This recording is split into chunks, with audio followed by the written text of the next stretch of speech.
Bonsoir à toutes et à tous et bienvenue à Épinal où France 3 Lorraine délocalise ce soir son journal à l'occasion des Imaginales. La 13e édition de ce festival de l'imaginaire a débuté hier. Nous vous proposons de découvrir ce rendez-vous devenu incontournable pour les amateurs de fantaisie, de science-fiction et de romans historiques. Mais avant d'entrer dans les univers fantastiques, voici le résumé de ce qui a fait l'actualité en Lorraine aujourd'hui avec Régis Godu depuis la Bulle du Livre.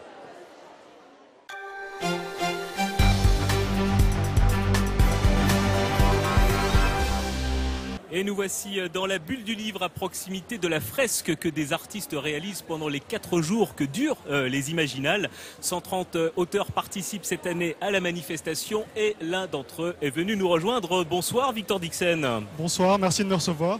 Vous êtes auteur coup de cœur de cette édition des Imaginales, mais si j'ai bien suivi, vous-même, vous avez eu un coup de cœur pour ce festival. Oui, c'est tout à fait ça. J'ai eu la chance d'être invité une première fois aux Imaginales après la publication de mon premier roman. C'était en 2010 pour le cas de Jacques Spark. Et j'ai découvert un tourbillon d'auteurs, d'images, d'interventions qui m'a émerveillé. J'ai ensuite eu la chance d'être réinvité tous les ans jusqu'à aujourd'hui. Et c'est devenu un rendez-vous que j'attends avec impatience et qui me gonfle d'énergie créative pour toute l'année. Alors, vous arrivez cette fois-ci avec votre nouveau livre Animal, publié chez Gallimard Jeunesse. Je vais juste en lire un tout petit extrait, si vous voulez bien. L'horreur a commencé ce matin, peu avant le lever du jour.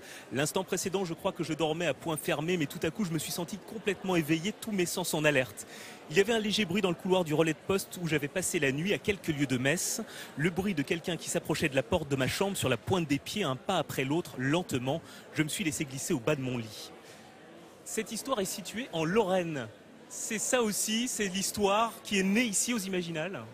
Oui, en fait, moi, mon inspiration vient toujours des rêves. Et en particulier pour Animal, j'ai rêvé d'une chaumière perdue dans une forêt profonde. J'ai essayé de m'en approcher sans jamais réussir à y entrer. Quand je me suis réveillé, il y a eu 2 évidences. La première, c'est que cette chaumière, c'est celle du conte de Boucle d'Or. Donc c'est l'histoire que j'ai voulu raconter, ce qu'il se passe après la fin du conte. Quand Boucle d'Or s'enfuit par la fenêtre, qu'elle disparaît dans la forêt, on ne sait pas ce qui lui arrive. C'est ça que j'ai voulu raconter. La deuxième évidence, c'est que ce roman historique, il fallait que je le situe dans les Vosges, dans cette terre que j'ai découvert à travers le Festival des Imaginales et qui pour moi est une terre d'imaginaire par excellence.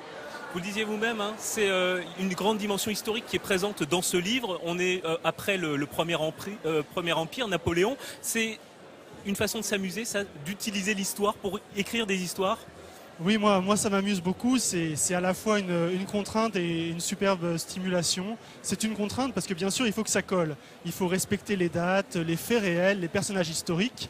Mais en même temps ça permet d'aiguillonner la créativité, d'injecter de la fiction, d'injecter de l'imaginaire dans tout ça, que la sauce prenne et que le lecteur y croit. Et quand le lecteur y croit, quand le lecteur ne peut pas lâcher le livre, c'est les retours qu'on a parfois en festival, c'est la plus belle récompense pour un auteur. Et en quelques mots, s'attaquer à un conte aussi connu que Boucle d'Or, justement, est-ce que c'est pas un défi fou, ça? C'est un défi, effectivement, c'est aussi un tremplin. L'intérêt de retravailler des contes, c'est qu'on travaille sur des histoires qui sont connues de tous. Même si on ne les a pas lues, on les a entendues à un moment donné, on a ça en soi, ça fait partie de ce qu'on est. Et donc quand on lit un livre qui réinterprète un conte, on a le plaisir de la reconnaissance, mais aussi le plaisir de la surprise. Où est-ce que l'auteur va nous emmener? Moi, ce que j'essaie de faire, c'est de surprendre mon lecteur.